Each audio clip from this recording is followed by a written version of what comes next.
புதிய தலைமுறையின் உங்கள் ஊர் உங்கள் குரல் பகுதியில் செய்திகளை விரிவாக பார்ப்பதற்கு முன்பாக இந்த தருணத்தின் தலைப்புச் செய்திகளை பார்க்கலாம். கச்சத்தீவு அந்தோணியார் ஆலய விழாவில் ராமநாதபுரம் மாவட்ட மீனவர்கள் பங்கேற்க அனுமதி கோரிய மனு. உயர்நீதிமன்ற மதுரை கிளை தள்ளுபடி செய்து உத்தரவு.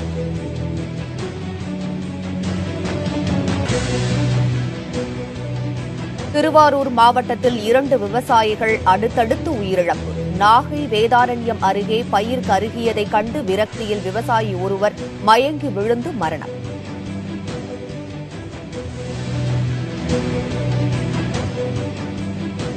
ஜல்லிக்கட்டை நடத்த மத்திய அரசு சட்டம் இயற்ற வேண்டும் என கோரி அலங்காநல்லூர் மக்கள் உண்ணாவிரதம். பொங்கல் பண்டிகைக்கு ஜல்லிக்கட்டு நடைபெறும் என்ற நம்பிக்கையில் தயாராகும் காளைகள்.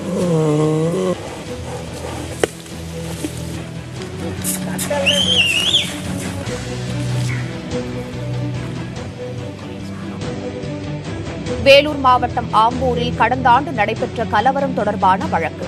காவல்துறையின் பலத்த பாதுகாப்பிற்கு மத்தியில் முன்னாள் எம்எல்ஏ உள்ளிட்ட 132 பேர் நீதிமன்றத்தில் ஆஜர்.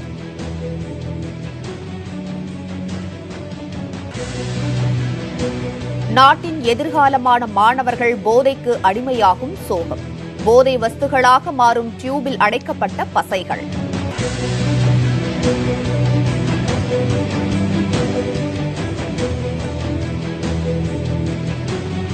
கோவை மாவட்ட வால்பாறையில் தேயிலை தோட்டத்தை வலம் வரும் சிறுத்தை. கூண்டு வைத்து சிறுத்தையை பிடிக்க வனத்துறைக்கு பொதுமக்கள் கோரிக்கை.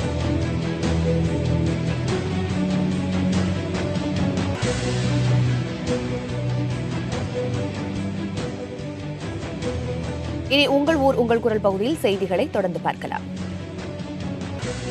கச்சத்தீவு புனித அந்தோணியார் கோவில் விழாவில் கலந்து கொள்ள ராமநாதபுரம் மாவட்ட மீனவர்களுக்கு அனுமதி வழங்கக் கோரிய வழக்கை உயர்நீதிமன்ற மதுரை கிளை தள்ளுபடி செய்திருக்கிறது. தமிழர் தேசிய முன்னணி இளைஞர் அணி செயலர் திருமுருகன் கச்சத்தீவு விழாவில் பங்கேற்க மீனவர்களுக்கு அனுமதி வழங்குமாறு உயர்நீதிமன்ற மதுரை கிளையில் மனு தாக்கல் செய்திருந்தார். இந்த மனுவை விசாரித்த நீதிபதிகள் செல்வம், கலையரசன் ஆகியோர் கொண்ட அமர்வு தள்ளுபடி செய்து உத்தரவிட்டிருக்கிறது. விழாவில் பங்கேற்பதற்காக 100 பேர் கொண்ட பட்டியல் தயார் செய்யப்பட்டதாலும் நாளை ஆலய அர்ச்சிப்பு விழா நடைபெறுவதாலும் குறுகிய காலமே இருப்பதாக வாதிடப்பட்டதை அடுத்து இந்த தீர்ப்பு வழங்கப்பட்டிருக்கிறது.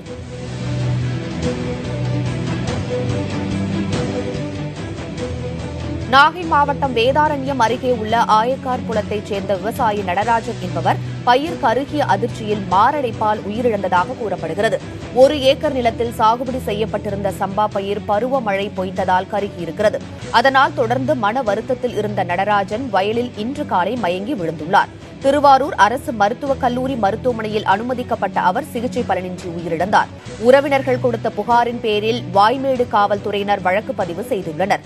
வேதாரண்யம் தாலுகாவில் மட்டும் இதுவரை 6 விவசாயிகள் பயிர் கருகியதால் உயிரிழந்துள்ளனர்.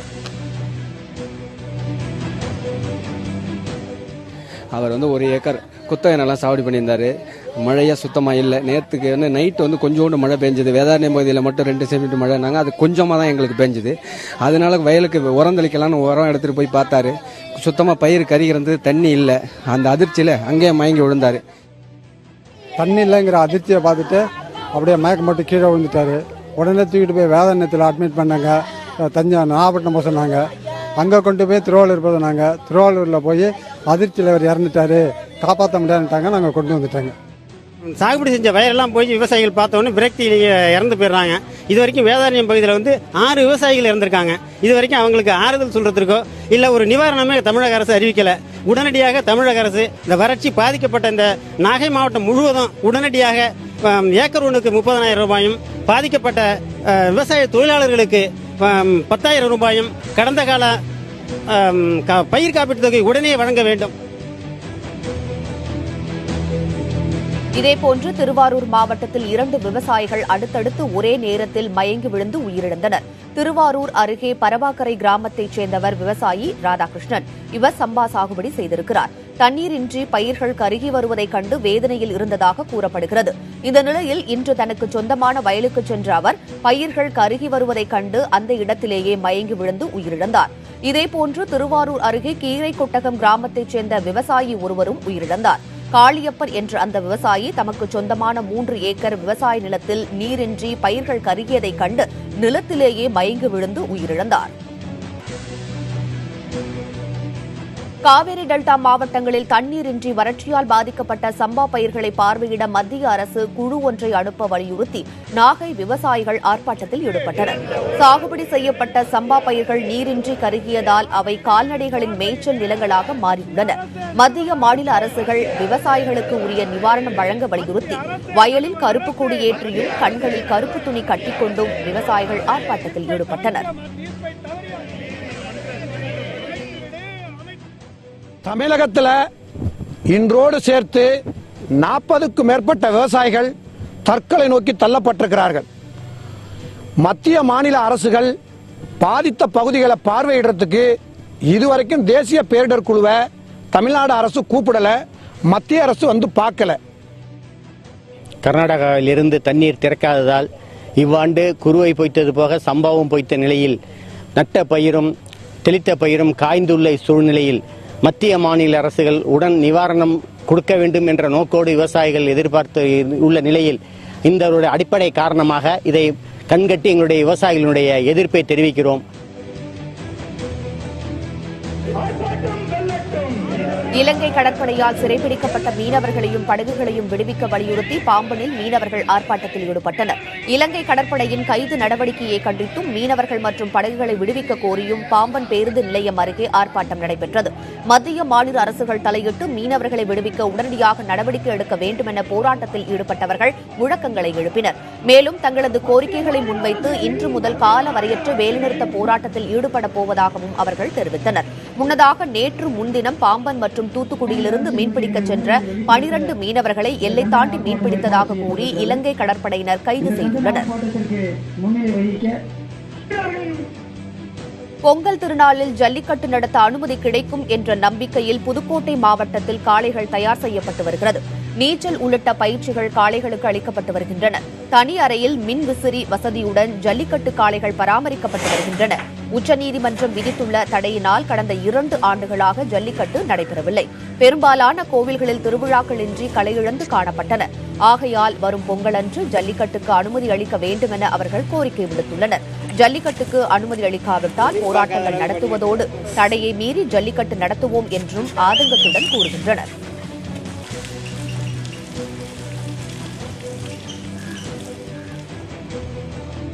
ஒரு தடை அறிவிச்சிருக்கிறது எங்களால் ஏற்றுக்கல. ஆனாலும் மத்திய அரசாங்கம் அவசர சட்டம் கொண்டு வந்தால் இதுக்கு ஒரு ஜல்லிக்கட்டு திருப்பி பொங்கலில் நடத்தலாம். இது கொண்டு வந்து எங்களுக்கு திருப்பி இந்த வருஷம் நாங்கள் நடத்துவோன்னு ரொம்ப எதிர்பார்ப்போடு இருக்கிறோம். ஜல்லிக்கட்டு மாடு வளர் போர், மாடுபிடி போர், ஊர் கிராம சார்பாக எல்லாருமே ஆர்வத்தோடு இருக்கிறோம். கண்டிப்பாக மத்திய அரசாங்கமும் மாநில அரசாங்கமும் எங்களுக்கு கொண்டு வந்து இந்த ஜல்லிக்கட்டை நடத்தணும். கோவை மாவட்டம் வால்பாறையில் தேயிலை தோட்டத்தில் படுத்து கிடந்த சிறுத்தையை பார்த்து தொழிலாளர்கள் அச்சமடைந்து ஓடினர். வால்பாறையில் சிறுத்தை நடமாட்டம் அதிகரித்திருப்பதால் இரவு நேரங்களில் மக்கள் வீட்டை விட்டு வெளியே வருவதில்லை. இந்த நிலையில் லோயர் பாரளை எஸ்டேட் பகுதியில் குடியிருப்புக்கு அருகே உள்ள தேயிலை தோட்டத்தில் சிறுத்தை ஒன்று படுத்து தூங்கியுள்ளதை மக்கள் பார்த்துள்ளனர். சிறுத்தையை பார்க்கும் ஆர்வத்தில் வெவ்வேறு பகுதிகளிலிருந்தும் மக்கள் வந்து கூடினர். அப்போது அங்கிருந்து செல்லாத சிறுத்தையை மக்கள் விரட்டினர். குடியிருப்புக்கு அருகில் சுற்றித் திரியும் அந்த சிறுத்தையை கூண்டு வைத்து பிடிக்க வேண்டும் என பொதுமக்கள் கோரிக்கை விடுத்துள்ளனர்.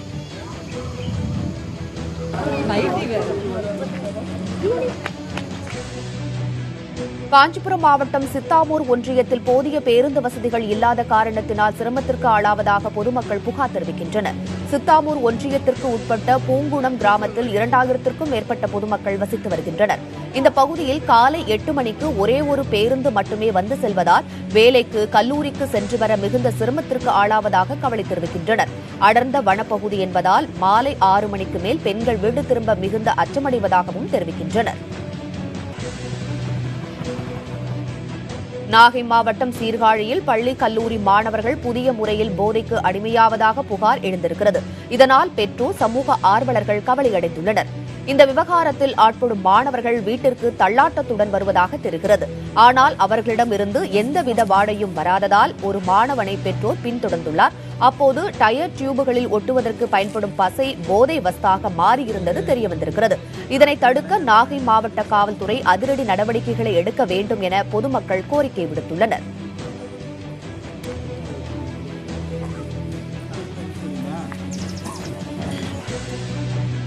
வேலூர் மாவட்டம் ஆம்பூரில் கடந்த ஆண்டு ஜூன் 27ஆம் தேதி நடைபெற்ற கலவரம் தொடர்பான வழக்கின் விசாரணைக்காக முன்னாள் எம்எல்ஏ உள்ளிட்ட 132 பேர் நீதிமன்றத்தில் ஆஜராகினர். கலவரத்தை தொடர்ந்து 132 பேர் மீது 7 பிரிவுகளின் கீழ் வழக்கு பதிவு செய்யப்பட்டு ஆம்பூர் நீதிமன்றத்தில் விசாரணை நடைபெற்று வருகிறது. 1.5 ஆண்டிற்கு பின்னர் சம்மன் வழங்கப்பட்ட நிலையில் 132 பேரும் 30 பேர் கொண்ட தனித்தனி குழுவாக நீதிமன்றத்தில் ஆஜராகினர். இந்த வழக்கின் விசாரணையை முன்னிட்டு நீதிமன்ற வளாகத்தில் அதிரடிப்படை காவல்துறையினர் குவிக்கப்பட்டனர்.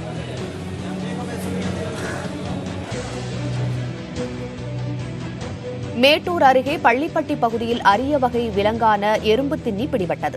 சேலம் மாவட்டம் மேட்டூர் அருகே மேச்சேரிக்கு உட்பட்ட பள்ளிப்பட்டி பகுதியில் அம்மாசி என்ற விவசாயியின் தோட்டத்தில் எறும்பு தின்னி சுற்றி வருவது தெரியவந்தது. இதுகுறித்து தகவல் தெரிவிக்கப்பட்டதை அடுத்து வனத்துறையினர் அங்கு வந்து எறும்பு தின்னியை பிடித்து சென்றனர். அது வன உயிரியல் பூங்காவில் கொண்டு சென்று விடப்படும் என்று வனத்துறையினர் தெரிவித்தனர்.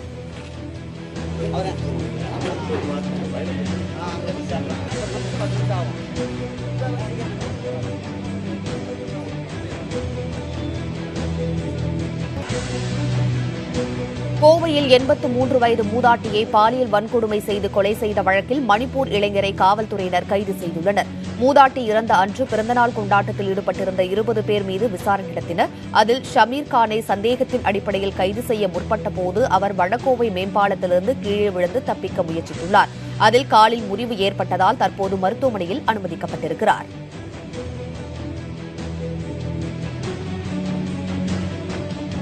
நீலகிரி மாவட்டம் உதகையில் இன்று அதிகாலை நிலவிய உறைபனியினால் மலைப்பகுதி முழுவதும் காஷ்மீர் போல் காட்சியளித்தது. வழக்கமாக நவம்பர் முதல் பிப்ரவரி மாதம் முழுவதும் பனிப்பொழிவு இருக்கும் என்றாலும் இந்த ஆண்டு கூடுதலாக பனிப்பொழிவு இருப்பதாக கூறப்படுகிறது.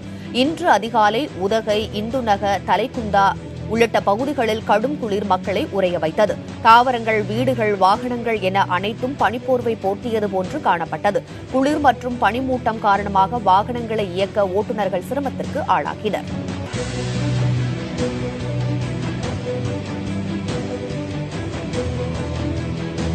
தேனி மாவட்ட விவசாயிகள் பாலித்தீனை விரித்து புது முறையில் வாழைப்பயிர் செய்கின்றனர். தென்னை மரங்கள் விவசாயிகளுக்கு சரியான வருமானத்தை கொடுக்காத நிலையில் மால்சிங் ஷீட் மூலம் திசுவாழை வளர்ப்பதை கையில் எடுத்துள்ளனர்.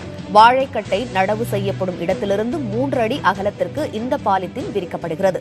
இதன் மூலம் களைகள் கட்டுப்படுத்தப்படுவதோடு நீரை ஒரே இடத்தில் தக்க வைப்பதால் தண்ணீர் பற்றாக்குறை தீர்வதாகவும் அவர்கள் தெரிவிக்கின்றனர். மேலும் 6 மாத காலத்திற்கு இந்த விரிப்பானை பயன்படுத்திக் கொள்ளலாம் என்றும் விவசாயிகள் தெரிவிக்கின்றனர்.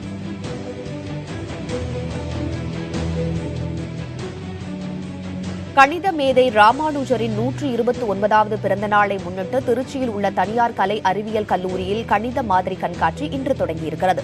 2 நாட்கள் நடைபெறும் இந்த கண்காட்சியில் முக்கோணவியல், அணிகள், வகை நுண்கணிதம் உள்ளிட்ட பல்வேறு பிரிவுகளின் கீழ் சுமார் 500க்கும் மேற்பட்ட மாதிரிகள் காட்சிக்கு வைக்கப்பட்டுள்ளன.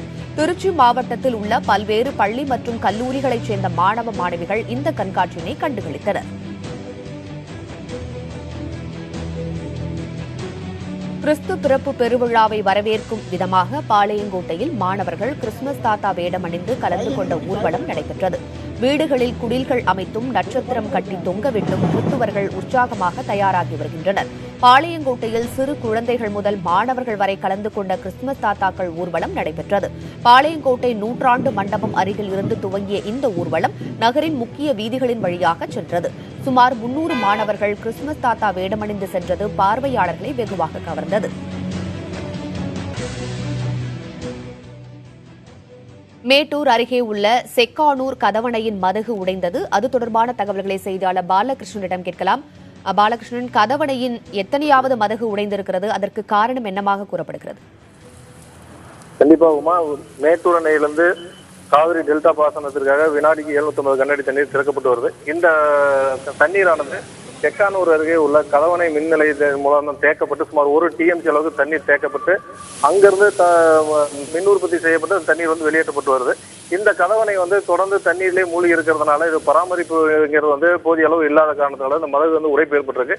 இதுல 7வது மதகு உடைப்பு ஏற்பட்டிருக்கிறதுனால இன்னைக்கு தேக்கி வைக்கப்பட்டுள்ள சுமார் 1 TMC அளவுக்கு தண்ணீர் தற்பொழுது வீணாக வெளியேறி மின் உற்பத்தி செய்யாமல் வீணாக வெளியேறி வருகிறது. உமா, உங்களுடைய தகவல்களுக்கு நன்றி.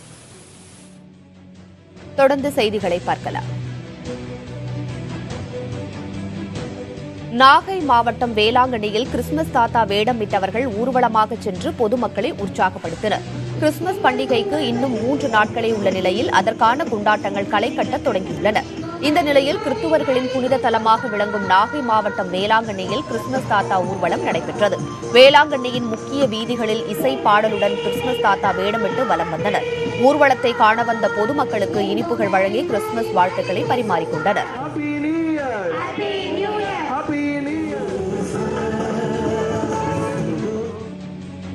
பருவமழை பெய்யாததால் பெரம்பலூர் மாவட்டத்தில் பயிரிடப்பட்ட சின்ன வெங்காயம் தண்ணீரின்றி காயும் நிலை ஏற்பட்டிருப்பதாக விவசாயிகள் கவலை தெரிவிக்கின்றனர்.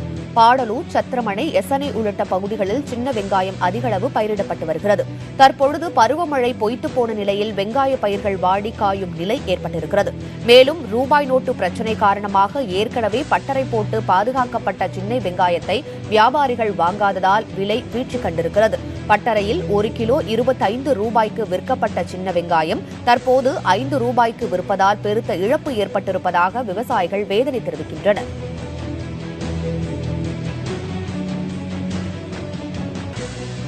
மேச்சேரி மற்றும் அதன் சுற்றுவட்டார பகுதிகளில் தக்காளிக்கு போதிய விலை கிடைக்காததால் வேதனை அடைந்துள்ள விவசாயிகள் தக்காளியை சாலையோரத்தில் கொட்டி வருகின்றனர். சேலம் மாவட்டம் மேட்டூர் அருகே மேச்சேரி, சாத்தாப்பாடி, கூனாண்டியூர், கீரைக்காரனூர், காமநேரி உள்ளிட்ட கிராமங்களில் தக்காளி பயிரிடப்பட்டு வருகிறது. சாகுபடி பரப்பு அதிகரித்ததால் தக்காளி அமோக விளைச்சல் கண்டிருக்கிறது. அதே நேரத்தில் தக்காளியின் விலை கணிசமாக குறைந்து கிலோ 2 ரூபாய்க்கு விற்பனையாகிறது. விலை வீழ்ச்சி காரணமாக தக்காளி செடிகளை விவசாயிகள் தாங்கள் வளர்க்கும் கால்நடைகளுக்கு தீவனமாகவும் மீதமுள்ள தக்காளியை சாலையோரத்திலும் கொட்டி வருகின்றனர். தக்காளி விலை இல்லாத நேரத்தில் இருப்பு வைத்துக் கொள்ள குளிர்பதன கிடங்கு அமைக்க விவசாயிகள் கோரிக்கை விடுத்துள்ளனர்.